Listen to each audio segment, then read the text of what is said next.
আজি আমাৰ অসম প্ৰদেশ কংগ্ৰেছ কমিটিৰ সভাপতি গৌৰৱ গগৈ ডাঙৰীয়াই যোৱাকালি ৰাতি নগাঁও আহিছে।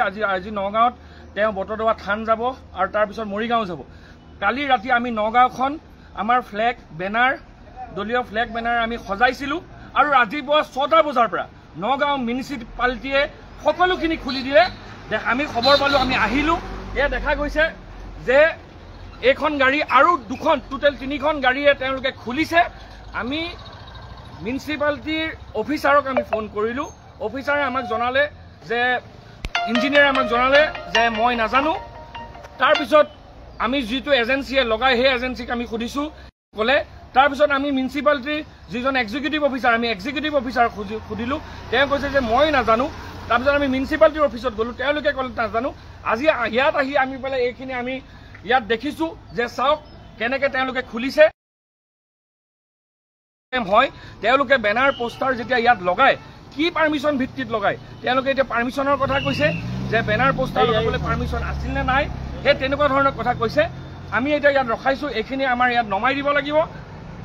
এয়া চাওক, এখন গাড়ী আৰু এখন গাড়ী। আমাৰ বস্তু নমাই দিয়ক, আমাৰ বস্তু নমাই দিয়ক। নমাই দিয়ক, আমাৰ বস্তু নমাই দিয়ক, আমাৰ পাৰ্মিশ্যন নমাই দিয়ক। আমাৰ বস্তু ইয়াত নমাই দিব লাগিব, আমাৰ বস্তু ইয়াত নমাই দিব লাগিব, আমাৰ বস্তু নমাই দিয়ক, আমাৰ বস্তু নমাই দিয়ক, আমাৰ বস্তু নমাই দিব লাগিব, আমাৰ বস্তু নমাই দিয়ক, আমাৰ বস্তু নমাই দিব লাগিব। আপোনালোকে কি ভিত্তিত খুলিলে আমি নাজানো। আমাৰ বস্তু ইয়াত আপোনালোকে নমাই দিয়ক। আমি ইয়াত ৰাস্তাত পেলাই দিয়ক, আমি ৰাস্তাৰ পৰা লৈ যাম। আমাৰ বস্তু নমাই দিয়ক, আমাৰ বস্তু নমাই দিব লাগিব। আপোনালোকে নমাই দিয়ক, আপোনালোকে ইয়াত নমাই দিয়ক, লৈ যাম। আপোনালোকে নমাই দিয়ক, নমাই দিয়ক।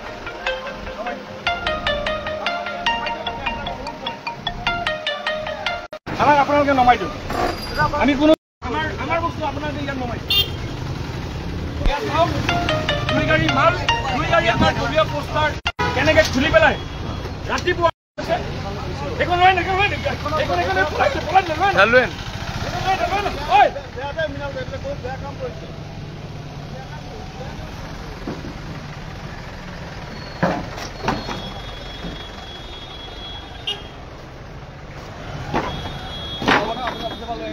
আমি ইয়াতে পেলাই দিম। ইয়াত লগাই সেইখিনিত কপিও আমাক লাগিব।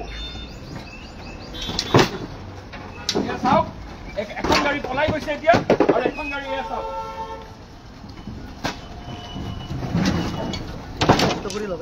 এনেকুৱা ধৰণৰ শাসন ব্যৱস্থা চলি আছে। গৌৰৱ গগৈ কাৰণে তেওঁলোক কম্পমান হৈছে। দেখা গৈছে বুঢ়িয়াগত তেওঁ আজি পোষ্টাৰ কাটিছে আৰু ইয়াত এইখিনি তেওঁলোকে এইবিলাক কৰিছে। ৰখা বস্তুবিলাক নমাই ল'ব দিয়া,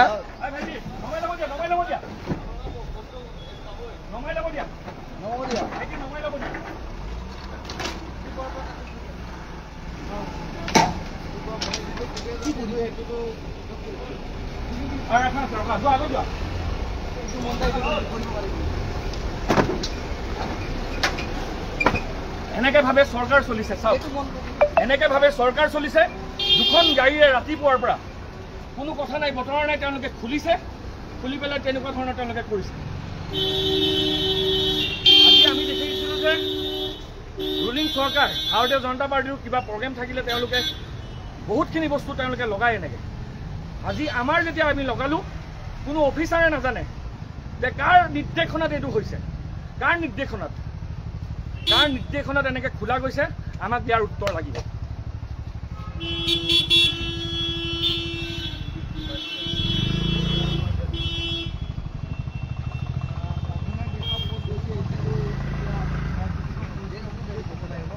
উৰিয়াগাঁৱতো এখন পোষ্টাৰ, সিন্ধুৰা সাগৰিকা দলঙৰ কাষত পোষ্টাৰখন ফালি পেলোৱা হৈছে।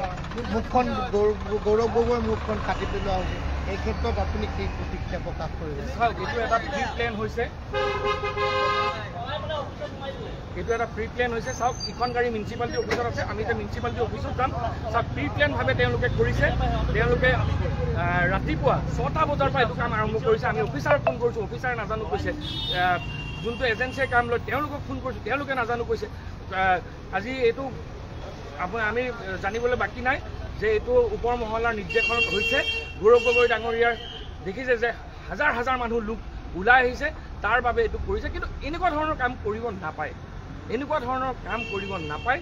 আজি দেখিছে আপোনালোকৰ চকুৰ আগত এখন গাড়ী পলাই পেলাই যে মিউনিচিপালিটি অফিচত গৈছে আমি সেইখিনি বস্তু আমাক লাগিব লগাব দিয়ে নিদিয়ে নাজানো আমাৰ বস্তু আমাক লাগিব